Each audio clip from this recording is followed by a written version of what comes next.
उन्हें पद्मश्री पुरस्कार से सम्मानित किया गया है।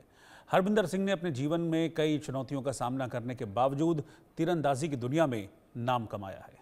उनका कैथल से पेरिस तक का सफर कैसा रहा, हमारे सहयोगी मनोज जोशी ने हरविंदर सिंह से खास बात की है। आज से तकरीबन 33 साल पहले एक किसान परिवार में एक बच्चे का जन्म हुआ। जब वो 1.5 साल का था तो उसे डेंगू हो गया और उनका इलाज करने के लिए इंजेक्शन लगाया गया, लेकिन इंजेक्शन ने उल्टा असर डाला और उनका एक पांव जो है बुरी तरह से क्षतिग्रस्त हो गया।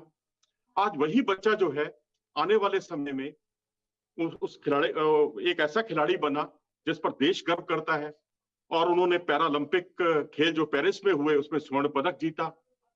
इससे पहले जो टोक्यो में खेल हुए वहां पर उन्होंने कांस्य पदक जीता। पैरा एशियन गेम्स का आयोजन हुआ, वहां भी इनके नाम एक स्वर्ण पदक और एक कांस्य पदक रहा।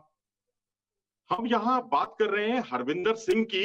हरविंदर जी हमारे साथ आज मौजूद हैं, जिन्हें भारत सरकार के पद्मश्री पुरस्कार से नवाजा गया है। हरविंदर जी, बहुत बहुत स्वागत है आपका। जी, बहुत बहुत धन्यवाद जी।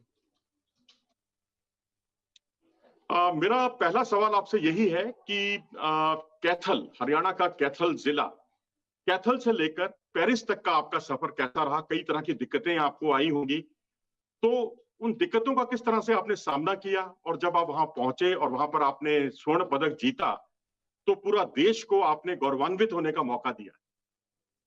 जी बिल्कुल निश्चित तौर पर एक खिलाड़ी की जो लाइफ में दिक्कतें, मुश्किलें, हार्डल्स तो आती ही हैं। लेकिन मुझे लगता है कि एक खिलाड़ी जब स्पोर्ट्स में करियर बनाने की सोचता है तो ऑलरेडी वो मेंटली इतना स्ट्रांग हो चुका होता है और वो मेंटली प्रिपेयर होता है कि मुझे बहुत सारी मुश्किलों का सामना करना पड़ेगा अगर मुझे देश के लिए पदक जीतना है। तो मेरी भी लाइफ में बहुत सारे उतार-चढ़ाव रहे हैं, जैसे पहले 2-3 साल बाद जब परफ़ॉर्मेंस नहीं थी तो मैंने गेम भी क्विट कर दी थी, फिर दोबारा कोच साहब ने मिलके गेम शुरू करवाई।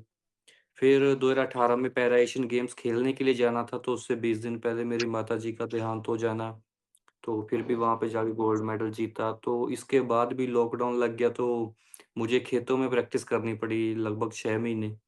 तो इस तरीके मुश्किल समय तो रहता ही है, लेकिन मुझे लगता है कि जैसे हर अंधेरी रात के बाद एक सुहावनी सुबह होती है, तो खिलाड़ी जितनी ज़्यादा मुश्किलों से निकलता है, तो उसकी अचीवमेंट भी उतनी ज़्यादा बड़ी होती है।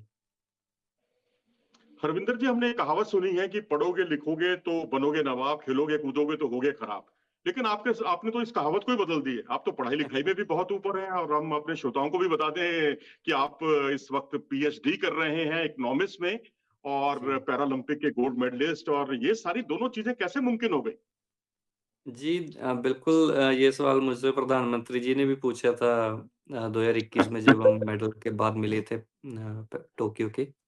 तो उन्होंने भी यही कहा था कि आप दोनों चीज़ों को कैसे मैनेज कर रहे हो, जबकि धारणा तो ऐसे बनी हुई है कि पढ़ाई वाले खेल नहीं सकते और खेलने वाले ज़्यादा पढ़ नहीं सकते। तो मुझे लगता है कि इसी सोच को हमें करके दिखाना था कि ऐसा मुमकिन हो सकता है कि एक खिलाड़ी भी अच्छी पढ़ाई में अच्छा हो सकता है और एक अच्छा पढ़ने वाला इंसान भी स्पोर्ट्स में करियर बना सकता है। तो सिर्फ़ ये होता है कि पैरेलल दोनों चीज़ें चलती हैं और आप समय को डिवाइड करते हो, जिन-जिन दिनों में मेरे एग्ज़ाम्स होते हैं, तो मैं उन पे ज़्यादा फ़ोकस करता हूँ। और क्योंकि पीएचडी कर रहा हूँ, तो क्लास अभी नहीं होती, सिर्फ़ अपना रिसर्च वर्क करना होता है। तो कॉम्पिटिशन के दिनों में थोड़ा कम काम होता है स्टडी का, तो मैं जो अपने स्पोर्ट्स है, उस पे अच्छे से ध्यान दे पाता हूँ। और मुझे इस बात की खुशी है कि दोनों चीज़ें मैं पैरेलल लेके चल रहा हूँ। तो आप तो रिसर्च का काम करते हैं और हम तो आपको आर्चरी में भी रिसर्च करते हुए देखते हैं अक्सर। ये पढ़ाई आपके खेलों में कितनी काम आ रही है? जी, बिल्कुल, जो आदत है अभी बनी हुई है रिसर्च में, जो एक्सपीरियंस है, तो वो काम आता है स्पोर्ट्स में भी। जब कोई चीज़ सही नहीं हो रही है, एरो सही नहीं लग रहे, तो कोच साहब के साथ मिलके उन चीज़ों पे भी रिसर्च की जाती है कि क्या एनालाइज़ किया जाता है कि क्या दिक्कत आ रही है। आज बॉडी बिहेव कैसे कर रही है, कैसे चल रही है बॉडी, साइकोलॉजी क्या है, तो ये सारी चीज़ें डेफ़िनेटली काम आती हैं स्पोर्ट्स में भी। हमने क्रिकेट में महेंद्र सिंह धोनी को देखा है, जो बहुत ज्यादा सफलता पर या असफलता पर ना बहुत ज्यादा निराश होते हैं, बहुत ना ज्यादा खुश होते हैं। अगर जी, उनके बाद हमने किसी को देखा है तो वो हरविंदर जी को देखा है, जिनका जी, 10 पर निशाना लगता है तब भी वो वैसे ही रहते हैं, और 10 जी, की जगह जब आप चूक जाते हैं और आपका निशाना 7 पर गिरता है तब भी आप जी, बिल्कुल वैसे ही रहते हैं, आपके चेहरे पर वो जी, एक्सप्रेशन नहीं आते। ये जी। मानसिक दृढ़ता, मेंटली स्ट्रांग होने की कला आपने कहाँ से सीखी? देखिए मुझे लगता है कि जैसे-जैसे आप कुछ अचीव करते रहते हो स्पोर्ट्स में तो आप और ज़्यादा मैच्योर होते रहते हो। और मैं तो एक टैगलाइन पे यकीन करता हूँ कि ना जीत की खुशी, ना हार का गम। क्योंकि अगर आप आज जीते हो तो कल को आप हार भी सकते हो। तो मैं समझता हूँ कि एक खिलाड़ी या तो जीतता है या सीखता है। तो जीत को हाँ, खुशी होती है लेकिन ऐसा नहीं कि हम अपने पाँव छोड़ दें, हवा में उड़ने लग जाएँ। और अगर हार गए हैं तो उससे सीखते हैं।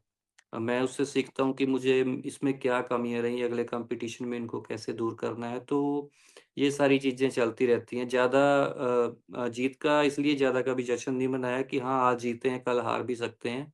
और कुछ फीलिंग्स भी होती हैं जो कॉम्पिटिशन में जो कॉम्पिटिटर होता है उसकी हार के रिलेटेड कि अगर मैं जीता हूँ तो एक खिलाड़ी हारा भी है, उसकी भी फीलिंग्स की रिस्पेक्ट करनी होती है। हाँ, लेकिन वो चीज़ें उस मोमेंट तक रहती हैं, बाद में अच्छे से जश्न मनाया जाता है। फैमिलीज़, दोस्त, मित्रों, रिश्तेदार जहाँ जो मुझे प्यार चाहने वाले हैं, प्यार करने वाले हैं, तो उन सबको खुश देखकर और भी ज़्यादा खुशी होती है। हरविंदर जी, विंड फैक्टर जो है आर्चरी में, और विंड के साथ-साथ जो हवाओं का जो रुख है और उसके साथ-साथ जो बारिश कई बार आ जाती है, उससे कितना चैलेंजिंग कंडीशन हो जाती है आपके लिए? कितना दिक्कतें आती हैं?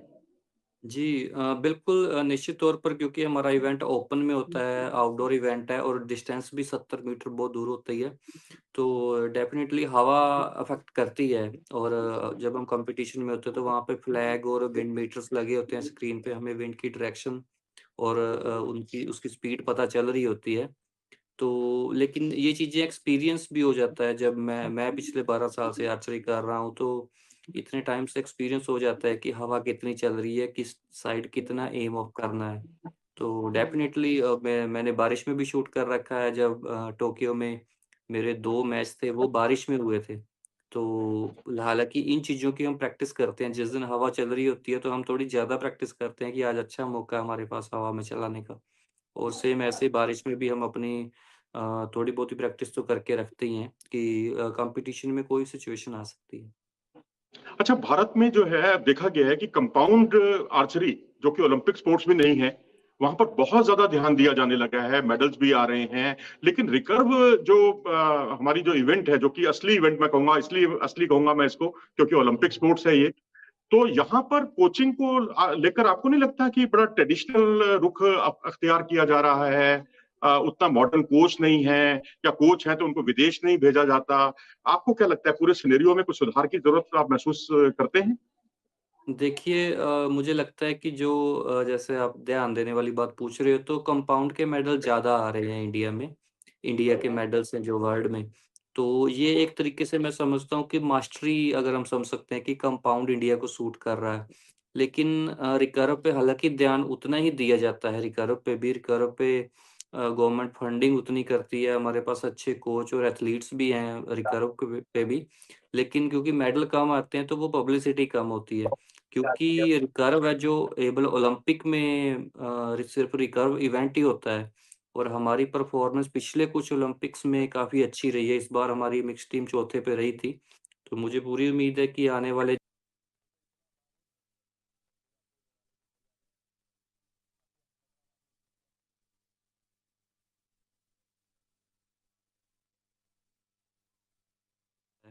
और हमारी परफ़ॉर्मेंस पिछले कुछ ओलंपिक्स में काफ़ी अच्छी रही है। इस बार हमारी मिक्स टीम चौथे पे रही थी।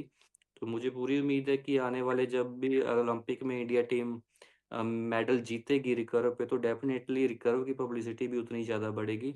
और दूसरा पैरा के दोनों इवेंट्स होते हैं कंपाउंड भी और रिकर्व भी, तो हम तो दोनों साथ लेकर चल रहे हैं और देश के लिए मेडल भी जीत रहे हैं। अच्छा, सुना है आप बैंकॉक जा रहे हैं, आप सोनीपत में इस समय हैं, और आज मेरी दिन में जब आपसे बात हो रही थी तो आप उस वक़्त ट्रेनिंग कर रहे थे। तो जी, जी, बैंकॉक में बिल्कुल। क्या कार्यक्रम है, और अगले कुछ प्रतियोगिताओं के बारे में अपनी बताएँ? जी, अभी 4 दिन बाद हम बैंकॉक जा रहे हैं एशिया कप के लिए, तो एशिया कप पहली बार हो रहा है इस साल। तो इसके लिए मैं भारतीय टीम का हिस्सा हूँ। हम 2 फरवरी से 12 फरवरी तक 11 फरवरी तक हम बैंकॉक में एशिया कप खेलेंगे। इसके बाद भी कुछ कॉम्पिटिशन्स हैं इस साल और मेन हमारा टारगेट है वर्ल्ड चैंपियनशिप सितंबर में जो होनी है, तो उसकी तैयारी हम अच्छे से कर रहे हैं। हरविंदर जी, आखिरी सवाल कि अगर आपके आने वाले समय में आर्चरी की कमान आपके हाथ में आ जाए, तो क्या बड़ा बदलाव करना चाहेंगे आप आर्चरी के क्षेत्र में? देखिए, अगर मैं ये तो नहीं कहूँगा कुछ साल बाद, मैं कई साल बाद कहूँगा, अभी तो मेरा रिटायरमेंट लेने का इरादा नहीं है। तो थोड़ा और भी ज़्यादा सीख लूँगा, थोड़ा और भी ज़्यादा मैच्योरिटी एज्ड हो जाऊँगा, तो मुझे लगता है अगर मुझे आर्चरी के लिए कुछ करने का मौका मिलेगा, तो मैं उन चीज़ों पे काम करूँगा जो अभी तक नहीं हुई हैं। जैसे ग्राउंड पे साइकोलॉजी को लेकर कि क्या साइकोलॉजी होनी चाहिए, क्या-क्या छोटी-छोटी चीज़ें हैं जो आर्चर्स को प्रैक्टिस के दौरान परेशान करती हैं, और क्या अलग है जो फॉरेन आर्चर्स करते हैं या कॉम्पिटिशन में और प्रैक्टिस में अलग क्या होता है?